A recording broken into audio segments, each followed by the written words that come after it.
Assalamualaikum warahmatullahi wabarakatuh. Selamat siang, salam sejahtera bagi kita semua. Shalom, Om Swastiastu, Namo Buddhaya, salam kebajikan. Selamat datang kepada dua narasumber kami yang pada kesempatan kali ini. Yang pertama, Bapak Gandhi Priya Pratama, selaku Ketua dan sekaligus pendiri dari Himpunan Perusahaan Penata Acara Pernikahan Indonesia. Dan yang kedua adalah Bapak Fahri Sukandar, selaku Public Relation dari Wedding Market. Serta izinkan saya mengucapkan selamat datang kepada Bapak Ibu dosen beserta mahasiswa-mahasiswi dari berbagai instansi pendidikan dan yang memberikan support pada kegiatan kali ini. Yang pertama ada program studi PKA Politeknik Wilmar Bisnis, program studi MKH Politeknik Pariwisata Bali, program studi PKA Politeknik Pariwisata Palembang, jurusan Hospitality dan Pariwisata Universitas Bunda Mulia Jakarta, dan jurusan Administrasi Niaga Politeknik Negeri Jakarta, program studi MKH Politeknik Pariwisata Makassar, program studi Pariwisata Universitas Brawijaya, dan yang terakhir Fakultas Pariwisata Universitas Pancasila. Dan juga selamat datang kepada seluruh peserta webinar series dengan tema Brand Image bagi para pelaku wedding organizer di Indonesia yang telah bergabung pada siang hari ini. Bapak dan Ibu seluruh peserta webinar, izinkan saya memperkenalkan diri terlebih dahulu. Saya Vandani Rumaudita yang pada kesempatan hari ini akan memandu jalannya webinar. Saya ucapkan terima kasih banyak karena telah bergabung pada kegiatan webinar kami, di mana webinar ini diselenggarakan oleh mahasiswa dari program studi Manajemen Konvensi dan Event Sekolah Tinggi Pariwisata NHI Bandung, dan kegiatan ini merupakan rangkaian webinar series. Sebagai informasi, webinar ini adalah webinar ke-6 yang telah terlaksana. Sebelum masuk ke sesi pemaparan, izinkan saya untuk memperkenalkan narasumber kita yang telah hadir pada hari ini. Yang pertama ada Bapak Gandhi Priya Pratama, yang mana beliau merupakan ketua sekaligus pendiri dari Himpunan Perusahaan Penata Acara Pernikahan Indonesia. Dan yang kedua ada Bapak Fahri Sukandar, selaku Public Relation dari Wedding Market. Di mana kedua narasumber ini tentu sudah siap untuk membagikan ilmu dan juga pengalamannya dalam wedding industry. Sebelum memasuki pemaparan singkat dari kedua narasumber, terlebih dahulu izinkan saya untuk memberikan informasi secara umum mengenai wedding industry.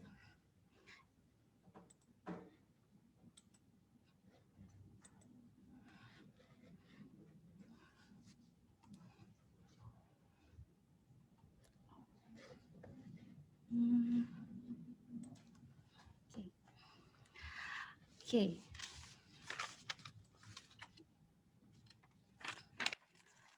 Menurut Event Management Body of Knowledge dari Julia Rutherford Silvers, beliau mengatakan bahwa dalam event management terdapat sebuah genre event, yang mana terdapat 10 genre event. Yang pertama ada business dan corporate event, ada cause-related and fundraising event, ada exhibition, ada exposition and fairs, entertainment, leisure event, festival, government and civic event, marketing event, meeting and convention event, social life cycle event, dan sport event.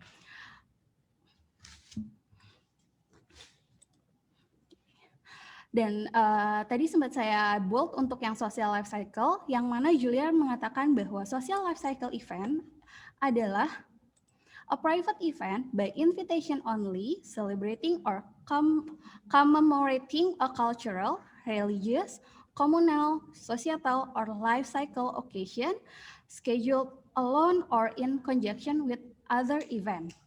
Yang mana wedding atau pernikahan merupakan bagian dari social life cycle event. Dan secara deskripsi dari Nitilia dan Madhu Yusyani pada tahun 2013 mengatakan bahwa pernikahan mengambil peran penting dalam kehidupan manusia sebagai salah satu momen yang tidak terlupakan. Dan yang kita tahu bahwa seiring berjalannya waktu, banyak dari para pasangan merayakan sebuah prosesi pernikahan mereka atau kita mengenalnya sebagai wedding ceremony. Dan menurut Lau dan Hui, pada tahun 2010, perayaan pernikahan adalah suatu perayaan khusus yang mana dengan diundangnya tamu-tamu undangan yang merupakan kerabat pasangan yang menikah untuk menjadi saksi dalam pengambilan sumpah janji suci pernikahan. Selanjutnya mengenai perkembangan wedding industry. Berdasarkan data dari The Indonesia Wedding Business Summit pada tahun 2020, di tahun 2017 pendapatan mengenai industri wedding itu sekitar 7 miliar US dollar dan itu terus bertambah seiring berjalannya waktu. Tepat pada tahun ini, bisnis industri pernikahan tumbuh sekitar 30%. Dan yang terakhir untuk elemen-elemen pernikahan. Di sini terdapat sekitar 8 untuk elemen pernikahan yang biasanya akan disiapkan oleh para bride atau groom yang akan melakukan pernikahan. Baik, itu tadi presentasi atau pemaparan singkat saya terkait dengan wedding industry.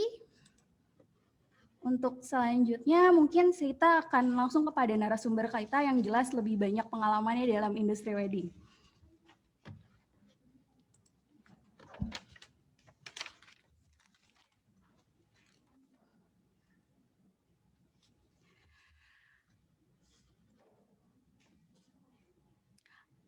Baik, selanjutnya kita akan masukin sesi pemaparan yang pertama oleh narasumber pertama kita, yaitu ada Bapak Gandhi Priya Pratama, selaku Ketua dan Pendiri Himpunan Perusahaan Penata Acara Pernikahan Indonesia.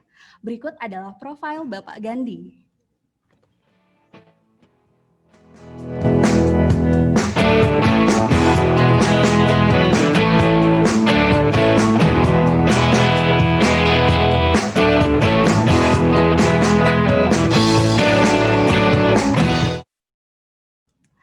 Oke, Pak Gandhi, apa kabar, Pak? Bapak masih di mute? Oke. Selamat siang. Selamat siang, Alhamdulillah. Bapak. Kedengeran ya suara saya ya? Kedengeran, Pak, cukup jelas. Baik. Oke. Bapak, sebelum untuk melakukan pemaparan, saya izin menginformasikan kepada seluruh peserta apabila nanti di sela-sela presentasi Bapak Gandhi akan melakukan pertanyaan, boleh menggunakan fitur Q&A dengan menyebutkan nama, afiliasi, serta pertanyaan yang diajukan. Oke, untuk selanjutnya mungkin Pak Gandhi, waktu dan tempat saya persilahkan untuk melakukan presentasi. Oke, selamat siang semuanya. Assalamualaikum warahmatullahi wabarakatuh. Salam sejahtera buat kita semuanya. Alhamdulillah kita bisa berkumpul dalam Zoom atau webinar kali ini. Ya, sesuai dengan tema kita mau membahas soal wedding industry ya. Lebih ke tepatnya tentang wedding organizer. Yang kebetulan saya sedikit cerita, saya juga pemilik dari perusahaan penata acara wedding organizer. Dan sekarang saya lagi diamanahkan juga menjadi ketua umum, dan juga waktu itu kami bersama beberapa teman-teman kami yang bergerak di bidang wedding organizer mendirikan Hastana Indonesia. Sedikit informasi tentang apa itu Hastana Indonesia. Ini adalah suatu wadah perhimpunan atau asosiasi, tapi kita bukan cuma sekedar paguyuban, karena kita juga terdaftar di Menkumham dan kita punya program-program kerja untuk para wedding organizer di seluruh Indonesia. Alhamdulillah sekarang anggota kita sudah lebih dari 100 perusahaan WO, makanya saya bilangnya perusahaan ya, karena kami menekankan wedding organizer lagi ini adalah bukan suatu pekerjaan yang dianggap bukan dianggap enteng, yang hanya pekerjaan yang bisa dilakukan oleh perorangan. Makanya kami ingin membangun wedding organizer ini menjadi suatu perusahaan yang kompeten selayaknya IO atau event-event IO besar yang menangani event-event besar, karena pernikahan di Indonesia ini sangat berbeda dengan negara-negara lain. Event di pernikahan di Indonesia itu merupakan suatu pesta besar, seperti yang tadi sudah disampaikan. Kami punya datanya, yang dari 2017 itu data di detik.co yang mengeluarkan itu mencapai 7 miliar US dollar itu, which is kalau dirupiahkan sekitar 98 triliun. Besar sekali, karena memang di Indonesia ini pesta pernikahan itu dirayakan oleh banyak orang. Itu yang sudah menjadi karakter, sudah menjadi tradisi di Indonesia. Nah, oleh karena itu lahirlah industri atau bidang usaha wedding organizer karena emang harus dikelola dengan baik. Makin ke sini, mungkin kalau di zaman dulu atau beberapa tahun yang lalu, suatu pernikahan itu cukup dikerjakan oleh panitia keluarga atau dengan teman-teman. Dengan berkembangnya waktu sekarang, dengan kesibukannya orang-orang dan sebagainya, kayaknya sekarang amat sangat tidak mungkin untuk suatu pernikahan yang cukup besar dihandle oleh keluarga saja atau teman-teman saja, karena mereka pastinya tidak begitu pengalaman dalam menangani suatu pernikahan. Nah, lahirlah bidang usaha wedding organizer. Nah, nanti saya akan jelaskan perannya apa sih, gitu. Kenapa kita harus menjadi wedding organizer, apa yang harus dilakukan, poin-poinnya untuk dibilang suksesnya suatu acara. Karena berbeda dengan event-event lain yang mungkin bisa diulang, tapi pernikahan harapannya pasti keinginan semua orang hanya dilakukan satu kali dalam seumur hidup, dan pastinya juga nggak banyak orang yang punya pengalaman mengadakan acara pernikahan, dan seandainya orang tua acara pengalaman yang menikahkan anaknya juga sekarang paling anaknya sekarang 3 atau 4, paling 3 kali atau 4 kali, itu pun juga berbeda dengan begitu dapat calon mantu atau menantu atau besan dari daerah yang berbeda. Mereka masih punya karakter yang berbeda. Nah, disitulah makanya peran si wedding organizer ini dalam industri pernikahan ini kami sekarang sangat dibutuhkan. Apalagi di masa pandemik, masa pasca pandemik ini, banyak hal-hal yang harus diperhatikan seperti protokol kesehatannya dan lain sebagainya. Jadi makin ke sini kebutuhan WO ini semakin menjadi kebutuhan mutlak ya. Kayaknya saya baru kemarin keliling Sumatera, nggak keliling Sumatera sih, saya baru ke 3 kota kemarin, ke Lampung, Palembang, Jambi untuk sosialisasi tentang Hastana. Di kota-kota nggak hanya di Jakarta, WO itu sudah lahir dan sudah tumbuh berkembang pesat seperti itu. Sampai di keliling kemarin saya ke Jawa, sampai kota-kota kecil di Jawa Tengah, Salatiga, Boyolali, Jember, Jawa Timur dan sebagainya, itu juga WO itu juga sudah dibutuhkan. Jadi kenapa saya membuat dan teman-teman membuat Hastana ingin menstandarkan, karena kayaknya belum ada yang belum banyak yang mengetahui apa sih perannya si wedding organizer, apa yang harus dilakukan wedding organizer. Saya banyak ke daerah ada yang bilang dia punya usaha tenda yang biasanya tendanya dipakai untuk acara pernikahan, dia bilang siapa tenda wedding organizer. Ada lagi, saya ke tempat lain lagi, dia sanggar pernikahan yang menyediakan busana yang biasa dia bisa merias pengantin, dia bilang itu wedding organizer. Saya ketemu teman saya SMA, ngobrol udah lama, dia nanya, Mas Gandhi sekarang usahanya apa? Saya punya wedding organizer. Pertanyaan saya, gudangnya di mana? Dapurnya di mana? Nah, berarti oleh karena itu image orang dengan kata-kata wedding organizer atau wedding planner ini masih berbeda-beda. Nah, bagaimana dengan realisasinya? Apa yang harus dikerjakan? Yang diklaim tadi wedding organizer tukang tenda tadi sama perias tadi pasti hal yang berbeda. Nah, ini yang kita pengen menyelaraskan dengan teman-teman, apa sih itu wedding organizer, services apa yang diberikan, itu yang kami ingin sampaikan. Makanya oleh karena itu senang banget kami bisa bertemu dengan teman-teman di sini, rekan-rekan di sini semuanya. Cukup banyak, saya lihat ada 192 sekarang dari berbagai macam kalangan, mungkin banyak mahasiswa atau banyak yang lain-lainnya. Mudah-mudahan nanti informasi yang saya berikan, jika ada yang ingin membuat atau ingin menjadi wedding organizer atau ingin membuat usaha wedding organizer, bisnis wedding di Indonesia itu bisa dibilang bisnis yang sangat rentan mati ya, karena orang bilang setiap ada bayi lahir pasti ada orang yang menikah, dan bisa dibilang nggak kenal krismon, tapi dia kenal pandemi sih. Berasa juga pandemi kemarin gitu. Saya masih bisa sombong, wah bisnis lo nggak ada matinya kan? Nggak ada matinya emang. Krismon kayak apa, semuanya wedding jalan terus. Begitu pemerintah bikin PSBB, berhenti kita. Sesaat aja tapi. Tinggal beberapa di kota-kota beberapa aja ya, tapi kota-kota kecil yang lainnya sudah mulai jalan lagi. Nanti kalau soal brand image, saya rasa rekan kami Mas Fahri dari Wedding Market, dia akan lebih ahli, ya kan. Cuman kalau tadi berhubungan dengan brand image, brand image itu kan bungkusannya ya, supaya kita dilihat oke gitu kan. Tapi biar bagaimanapun juga, bagaimana kita mengelola brand kita, tapi kalau dalamnya sendiri itu nggak oke, umurnya nggak lama. Bukan berarti brand image nggak penting, sangat penting. Kalau kita punya service oke, punya informasi juga, punya produk oke, tapi kalau nggak dikelola dengan segi marketing, itu juga nggak ada yang tahu. Jadi emang kedua hal ini sangat penting. Kita punya produk harus bagus. Tadi saya bilang produk adalah services kita. Juga nanti setelah itu bagaimana kita mengembangkan, bagaimana kita memperkenalkan ke para calon klien kita untuk produk yang kita miliki. Kita boleh masuk, izin share screen, Mbak? Bisa, Mbak? Boleh, Pak. Mau dari kita apa dari Bapak langsung, Pak? Dari saya aja deh, biar next-nya lebih gampang. Boleh, ya, Pak. Saya share screen. Ya, Pak. Kita mulai aja. Waktunya, sebenarnya materi ini saya biasanya dibuat dalam beberapa sesi. Saya waktu beberapa bulan yang lalu bikin pelatihan, itu materi ini saya rangkum menjadi satu sesi dengan waktu yang sangat singkat. Kemarin kita bikin 2 sesi dan satu sesinya sekitar 3 jam, tapi nggak apa. Ini untuk perkenalan aja. Sedikit cerita, saya pemilik juga dari perangkat acara wedding organizer yang bergerak di bidang wedding organizer dari tahun 2005. Sudah cukup banyak pengantin, bahkan sudah sampai hampir 1.000 pasangan yang kami tangani dengan berbagai macam latar belakang.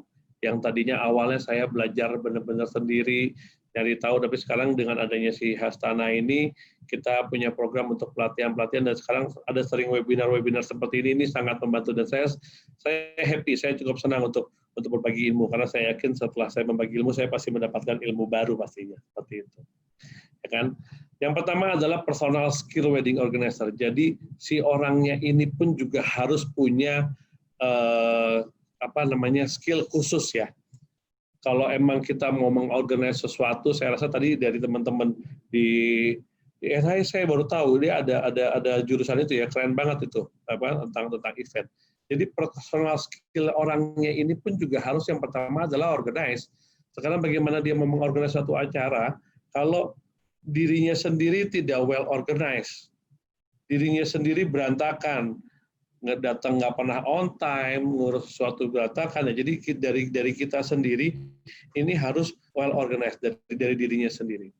Yang kedua, detail oriented. Pastinya seorang wedding organizer harus detail oriented, harus segala satunya harus diperhatikan dengan detail. Harus secara detail ya. Yang ketiga, professional networking. Karena wedding organizer akan berhubungan dengan banyak pihak, vendor-vendor, nanti para panitia. Jadi kita dalam membangun ini kita harus punya network yang banyak, karena udah nggak zamannya sekarang kita bisa besar sendiri. Itu udah nggak zamannya. Kita harus punya link sesama WO yang lain, sesama pengusaha di bidang wedding yang lainnya, apalagi yang berhubungan tadi dengan networking dengan pihak hotel, pemandu adat, dan busana adat, dan yang lain sebagainya. Kita harus punya network yang bagus. Yang selanjutnya, good communication. Udah pasti ya, kalau cara berbicara kita nggak bagus, bagaimana kita memberikan solusi. Jadi kita harus punya skill komunikasi yang bagus. Selanjutnya, responsif.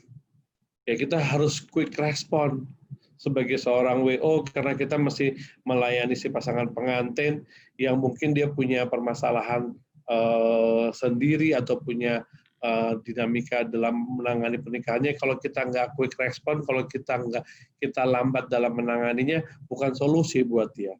Kalau bisa, apapun permasalahannya mereka, kita yang menyelesaikan. Lanjutnya pastinya kreatif dan problem solver. Jadi kita harus bisa memberikan solusi, kita bisa mencarikan jalan keluar dari permasalahan yang dimiliki oleh si calon pengantin itu. Itu adalah personal skill dasar yang harus dimiliki oleh seorang wedding organizer. Saya yakin teman-teman di sini semuanya, apalagi teman-teman dari NHI ini pastinya juga sudah punya dasar itu untuk dalam mengadakan event. Dan kayaknya skill ini bukan hanya seorang wedding organizer, tapi juga untuk orang-orang yang akan membuat suatu acara ini harus dimiliki. Oke, sekarang dibilang wedding itu sukses itu apa sih? Ya kan? Dibilang wedding itu sukses atau bisa dibilang sempurna itu apa sih? Apakah makanan yang berlimpah, apakah dekorasi yang bagus, atau tamu yang banyak. Nah, saya sudah kelompokkan, yang penting happy. Ini yang paling penting. Tapi yang harus kita bikin senang, atau kita bikin mereka puas dengan acara, bukan hanya pengantin, tapi yang pasti pengantin, yang kedua orang tua pengantin. Jangan sampai kita hanya memikirkan, walaupun si pengantin ini yang menikah, tapi juga si orang tua kan juga yang menikahkan. Jadi kita harus buat si orang tua ini juga happy, ya kan? Terus juga yang harus kita buat mereka buat happy adalah keluarga besarnya. Oh, senang ya kalau pas acara kawinannya si ini, saya bisa menikmati pestanya, saya bisa ketemu dengan saudara-saudara yang lainnya, pas segala macam. Itu juga harus kita bikin happy. Selanjutnya adalah komite itu panitia lah. Panitia-panitia yang bekerja, sebagian besar panitia yang ditugaskan bukan suatu profesional, bukan orang yang dibayar dalam tanda kutip. Mereka biasanya menjadi panitia dalam suatu pernikahan karena hubungan kekerabatan. Mungkin hubungan keluarga atau hubungan kerja, tapi bukan suatu profesional. Yang profesional adalah si WO-nya. Mereka pun juga harus kita buat happy. Apa happy-nya gimana? Ya berkomunikasi dengan baik, berkoordinasi dengan baik, apa yang menjadi dia tangani juga tidak ada masalah, itu. Selanjutnya adalah tamu-tamu undangan. Karena mereka diundang untuk memberikan restu kepada calon pengantin, ini juga harus kita bikin happy mereka. Kayak apa contohnya? Jangan sampai ngantri panjang-panjang, mereka makan enak, mereka bisa menikmati dekorasi yang sudah disiapkan oleh pasangan pengantin juga dengan nikmat, nggak harus berdesak-desakan. Itu yang kita bikin happy. Ini poin-poin ini yang harus kita jagain. Yang terakhir adalah vendor-vendor, mereka yang menjadi partner-partner kita kerja dalam melaksanakan acara ini. Itu juga harus kita bikin happy mereka. Ya kan, kerjanya pada saat pelaksanaan persiapannya enak, koordinasinya mudah. Jangan kalau seandainya ada masalah kita bisa cari solusinya bareng-bareng. Ini yang saya bilang itu perfect wedding adalah kalau mereka semua perangkatnya menjadi suatu semuanya happy, itu menjadi suatu kenangan. Efeknya WO-nya pasti disebut-sebut lagi. Vendornya happy, tamu-tamunya happy, acaranya rapi. Dulu WO-nya siapa? Nah ini yang menjadi ajang promosi kita. Jadi kita emang pasti pengantin yang harus kita layani, tapi jangan sampai karena kita ingin menyenangkan pengantin, ada yang kita tidak pikirkan. Misalnya vendor, kadang-kadang suka vendor lain yang suka disalahin, kita komunikasi dengan vendor, bahasanya nggak bagus, apa segala macam, besok-besok dimusuhin orang, kita yang ada nggak berkembang usaha kita. Ya, itu yang kategori ini yang harus goals kita adalah yang kita harus laksanakan. Ya, jangan sampai pengantin kita jadi kayak bridezilla, gitu ngomongnya bridezilla, begitu pengantin apa-apa, aduh mungkin teman-teman di sini pernah ngelihat ya yang pengantin marah-marah, WO-nya ternyata bawa kabur duitnya lah, atau makanannya kurang atau apa.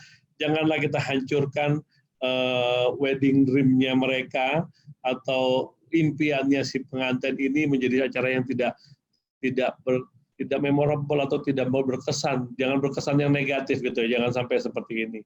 Seperti itu. Oke, nah perannya si WO ini apa? Ya kan, yang pertama kita menjadi konsultannya, ya kan, kita harus memberikan arahan-arahan karena pastinya 90% klien saya yang menikah pertama, ada sih 10% yang menikah kedua juga ada gitu, tapi 90% itu adalah menikah pertama, ya kan. Jadi kita bisa memberikan arahan, bisa memberikan masukan, contoh-contoh pengalaman kita pastinya lebih banyak dibandingkan si calon pengantin ini. Yang kedua, komunikasikan dengan baik, ya kan? Apa kita begitu sudah tahu apa yang dia inginkan, ya kan? Kita komunikasikan dengan apa yang sudah kita punya dan kita menyampaikan kepada pihak terkait, pihak kedua, ketiga seperti vendor-vendor, juga keluarga, bahkan ke orang tua. Ada yang pengantin saya dia nggak bisa ngomong sama orang tuanya karena orang tuanya maunya gini. Nggak sempat kita bicara, tapi mungkin karena kita yang berbicara, saya pengennya seperti ini. Kita bisa ngomong dengan cara lain, akhirnya keinginan anaknya bisa disampaikan. Begitupun sebaliknya mungkin dengan besan dan sebagainya. Yang ketiga adalah koordinasi. Kita mesti mengkoordinasikan, ya kan? Setelah udah jadi apa yang diinginkan, kita koordinasikan dengan para vendor, panitia dan sebagainya. Selanjutnya adalah kita monitoring, apakah yang dikerjakan itu sesuai nggak sama yang kita rencanakan. Itu yang kita lihat ya, kan yang kita harus kita pastikan monitoring. Yang terakhir adalah reporting. Ini hal kadang-kadang suka tidak dilakukan oleh para wedding organizer. Ini menjadi reporting ini satu, kita bisa menyampaikan si pengantin, tamu-tamu klien kita, ini lomba kemarin acara seperti ini, tamu-tamunya sekian banyak ya, ini apa segala macam, ini menjadi suatu, karena si pengantin itu nggak ngelihat, dia hanya dapat info nanti dari tamu-tamu undangan, ya kan? Tapi kita duluan kalau bisa, oh iya Mbak, caranya gini-gini apa segala macam. Dan reporting ini juga menjadi resume kita, menjadi evaluasi kita. Oh kemarin si vendor A, B, C hasilnya seperti ini, feedback-nya ini. Oh ini yang untuk mengembangkan lagi atau membuat lebih baik lagi event-event kita berikutnya. Seperti itu. Ya. Terus saya dalam kelompokannya dalam proses dalam satu project, saya bilang gitu. Yang pertama tadi saya dalam metode tadi konsultan tadi, kita pertama adalah brainstorming dulu. Pada saat kita pertama ketemu dengan calon pengantin, kita brainstorming dulu. Seperti apa sih dia pengennya, wedding dream-nya si pengantin atau si orang tua, tergantung kita. Karena suka ada beberapa sekarang yang kita ketemu sama pengantin ya. Atau kadang kita ketemu dengan orang tuanya yang akan menikahkan. Kita serap dulu, oh pengennya seperti ini. Tidak ada yang dari segi dekorasinya pengen begini, atau pengen acaranya seperti apa. Kita harus brainstorming. Dan mungkin dalam brainstorming ini, kita bisa kasih masukan-masukan. Ya, masukan. Begitupun juga mungkin dengan anggaran bisa kita bicarakan juga. Nanti ada tahap berikutnya yang namanya seperti apa sih concepting, bagaimana sih budgeting, karena kita harus sesuaikan nih dengan budget yang kita anggarkan, yang mereka anggarkan, kita sesuaikan dengan keinginan yang mereka inginkan, kita harus meet-match-kan. Jangan sampai over ya, keinginannya 100, tapi budgetnya 10. Atau sebaliknya, keinginannya 10, budgetnya 100, berarti kan nggak cocok. Selanjutnya adalah planning. Nah, setelah dapat itu, baru kita susun data-datanya, kita buat schedule-nya. Dari sekarang sampai dengan menjelang hari hanya, apa yang harus kita lakukan. Ya, saya yakin teman-teman di bidang event ini pastinya sudah sangat ahli membuat itu. Jadi memang itu harus dilakukan. Lalu itu dalam prosesnya adalah meeting-meeting. Saya bagi tiga jenis meeting. Yang pertama family meeting. Family meeting itu lebih kayak tadi untuk rapat keluarga inti ya. Nanti saya detailkan lagi seperti apa. Terus komite meeting ini lebih rapat dengan panitia-panitia. Inilah bedanya IO dengan WO. Begitu kita ngomong IO, kita bicaranya mungkin family meeting nggak pernah ada. Komite meeting juga mungkin lebih ke internal kita sih, para pelaku-pelakunya. Sementara kalau di wedding, kita berhubungan dengan keluarga, berhubungan dengan panitia yang bukan kita yang membentuk panitia itu. Kadang-kadang dapat panitia yang sangat kooperatif. Ada yang over kooperatif mungkin, ya kan? Tapi kadang-kadang juga dapat panitia yang sekedar nama doang, dia nggak pernah ngapa-ngapain, gitu kan? Nah, yang ketiga adalah technical meeting. Saya bilang ini dengan rapat-rapat dengan vendor. Vendor-vendor yang akan mendukung kita, ya. Selanjutnya yang terakhir adalah eksekusinya di hari hanya apa aja yang harus kita lakukan. Nanti saya detailkan semua satu-satu. Oke. Selanjutnya tadi saya bilang ini brainstorming, kita biasanya langsung buat foldernya sendiri karena saya yakin kepala kita nggak akan mampu merekam semua banyak klien kita. Buatlah suatu filing folder per masing-masing, checklistnya setiap pengantin atau klien kita seperti apa, kenali inginnya dia, susun konsepnya, bikin anggaran biayanya. Jadi kita yang mereka inginkan, kita buat estimasinya, oh seperti ini ya Mbak, oh dekorasi seperti ini, harganya segini, oh di hotel ini makanan harganya segini. Kita harus punya product knowledge itu. Kita kadang-kadang mereka bisa sih, sebenarnya cari informasi itu gampang banget sekarang. Ada internet, ada Instagram, dan ada apa segala macam bisa kita cari, ya kan? Ini pada saat tahap brainstorming, ya. Tipsnya adalah setiap brainstorming adalah kita harus kompromis, kita harus jangan terlalu memaksakan keinginan kita. Ingat yang mau kawin dia, bukan kita. Jangan teman-teman karena kita ahli outdoor aja Bang, nggak usah indoor, atau sebaliknya. Jadi kita harus sangat bisa mengikuti keinginannya ya. Dan informasi-informasi ini kita harus kuasai, ya. Dan kita juga harus menjadi pendengar yang baik dan selalu mengikuti apa keinginan. Walaupun kadang-kadang suka ada keinginan pengantin yang nggak sesuai nih. Wah, ini nggak mungkin nih. Nah, kita kasih masukan. Apa alasannya? Oke, selanjutnya dalam masuk kategori planning, kita bikin time schedule dari waktu yang tersisa, dari mulai kita sekarang sampai dengan hari hanya nanti, apa-apa aja yang harus dilakukan, kapan harus ini, kapan harus itu. Ini menjadi time reminder kita. Ini harus dibuat.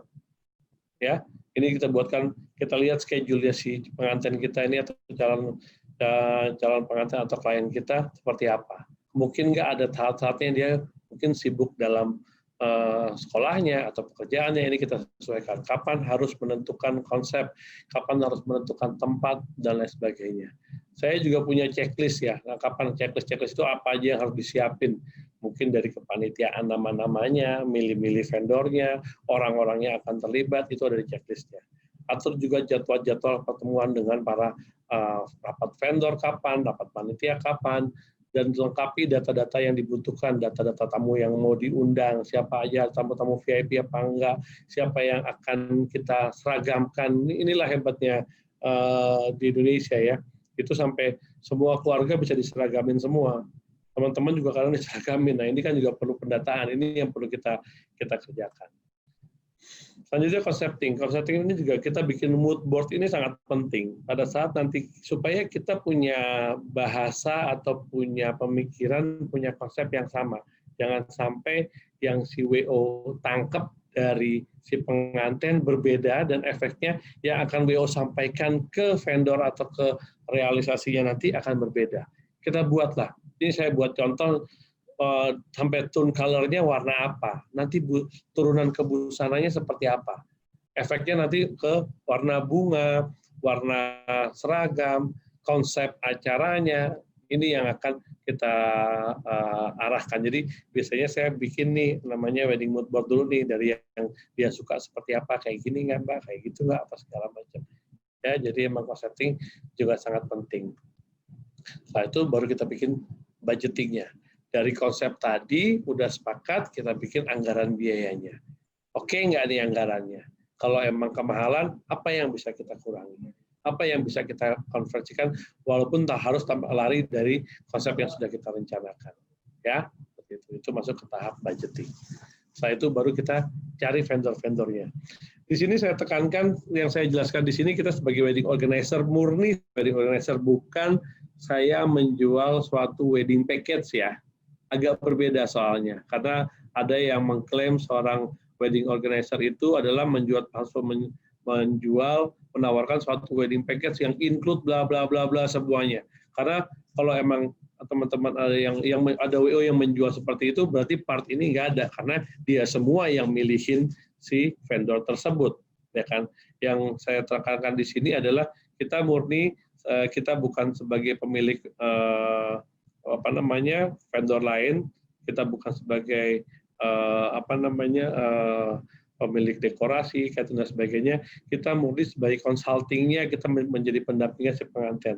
Nah, di sini perannya juga kita akan menjajaki vendor-vendor yang akan ditunjuk, ya kan? Karena kalau yang saya bilang tadi wedding package agak sedikit kaku dengan keinginannya si pengantin. Nah, ini kita bisa nggak harus paket itu yang kita jual. Jadi dengan keinginan pengantin seperti ini, oh saya tahu vendornya yang bagus adalah si A, si B. Kalau saya pribadi lebih ke referensi, karena memang saya tidak harus dengan vendor A itu terus atau apa, lebih ke referensi. Dengan konsep seperti itu yang bagus si ini Mbak. Kan dekorasi makanan yang model begini adalah si ini, MO-nya yang lanjutan siapa. Jadi kita sifatnya kita harus bisa bantu pilihkan, ya. Nah, ini yang tadi saya bilang ada pertemuan-pertemuan, ada meeting-meeting, tadi bilang ada family meeting, ada committee meeting, ada technical meeting. Tadi saya sudah sempat dijelaskan, family meeting lebih ke rapat dengan keluarga inti, committee meeting dengan keseluruhan keluarga, dan terakhir adalah technical meeting dengan rapat vendor-vendor.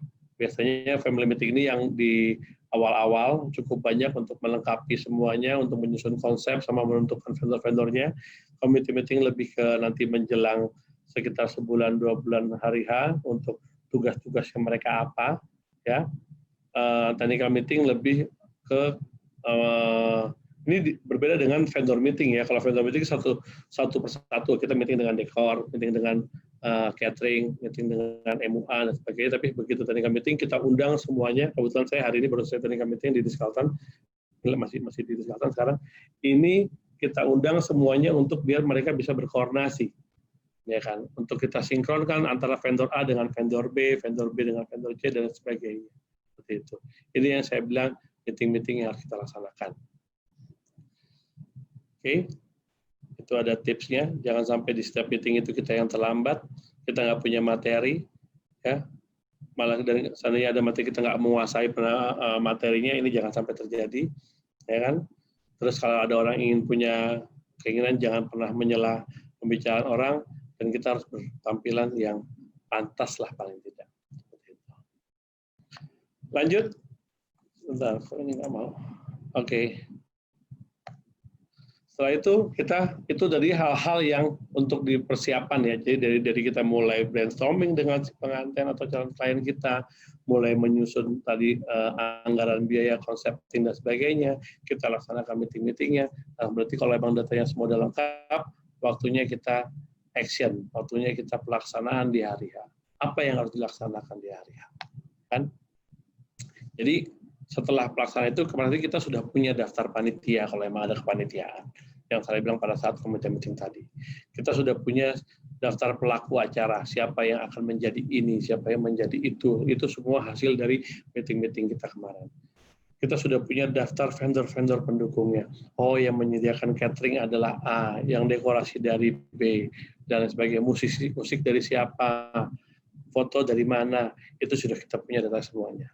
Dan setelah pendukung-pendukung yang lain, misalnya saya bilang daftar foto lah, daftar yang dirias, daftar lagu yang akan dinyanyikan, daftar-daftar yang lainnya kita sudah lengkap semuanya. Setelah itu masuk ke daftar kru yang kita harus siapkan. Biasanya kru ini menjadi tanggung jawabnya si wedding organizer.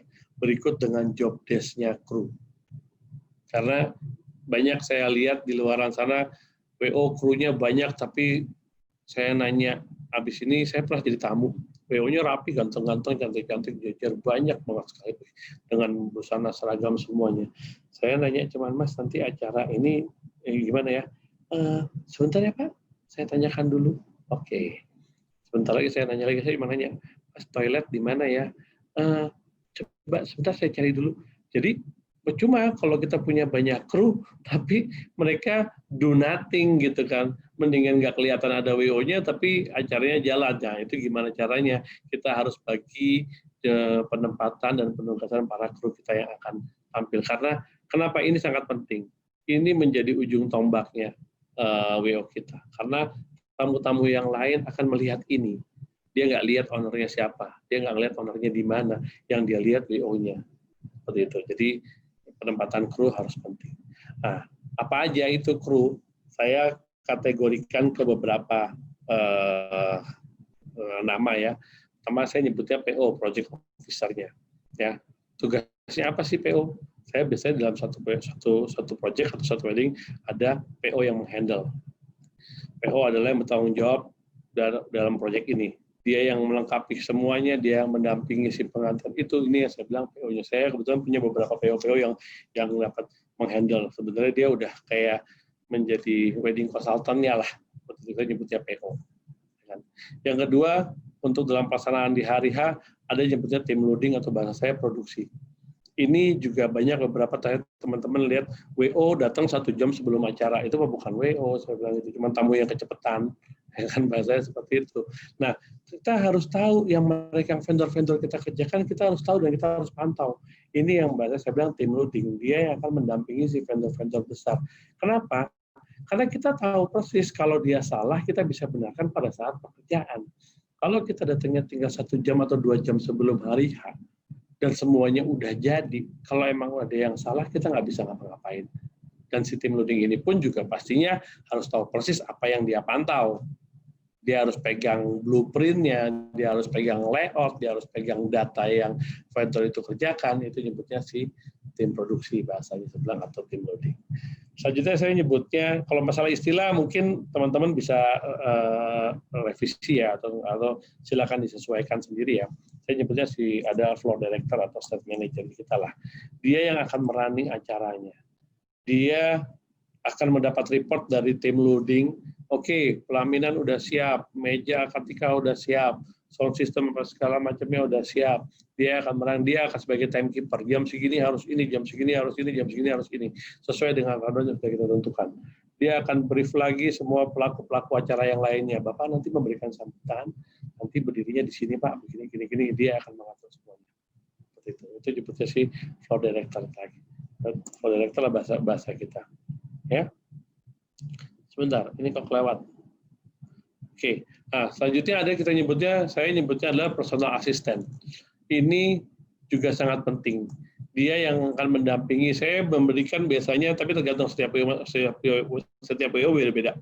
Saya memberikan personal assistant yang ngurusin satu orang dan diurus oleh satu orang. Itu biasanya untuk pengantin perempuan terutama, dan pengantin laki juga. Tapi pengantin laki tidak begitu penting karena biasanya dia persiapannya tidak harus dari jauh-jauh. Kalau pengantin perempuan kan dari mulai rias beberapa jam sebelumnya, bahkan 4 jam sebelumnya. Dalam satu tubuh pengantin wanita bisa ada 3 atau 4 vendor. Makeup artis beda, yang hairdo beda, busana beda lagi, belum lagi nail art, belum lagi sepatu dan sebagainya. Yang kedua adalah untuk orang tua pengantin, itu juga perlu kita siapkan si personal assistant, ya kan? Karena si ibu ini juga zaman sekarang nggak kalah rempong sama si pengantin. Dia punya MUA sendiri, dia punya busana sendiri, mungkin bahkan tempat riasnya juga berbeda.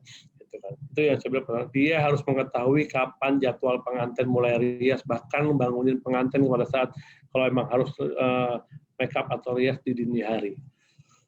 Oke, dia harus tahu persis karakter si pengantin seperti apa, dan dia harus mendampingi sampai dengan acara selesai.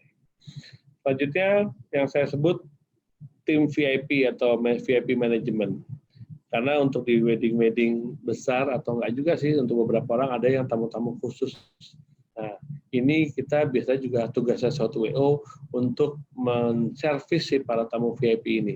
Nah, kita harus bekerja sama dengan kru protokoler karena biasanya kami tidak kenal semua yang dianggap VIP. Nah, kita harus bekerja sama dengan yang mengenal, ya kan. Cuman biasanya tugas kita akan mengantar beliau untuk mungkin tidak harus ngantri, harus bisa misalnya langsung foto bersama, mengarahkan ke tempat makan yang khusus yang sudah kita siapkan. Nah, ini harus satu tim sendiri. Biasanya jumlah tim di sini sesuai dengan jumlah tamu VIP yang diundang ya. Ini yang kita akan sesuaikan.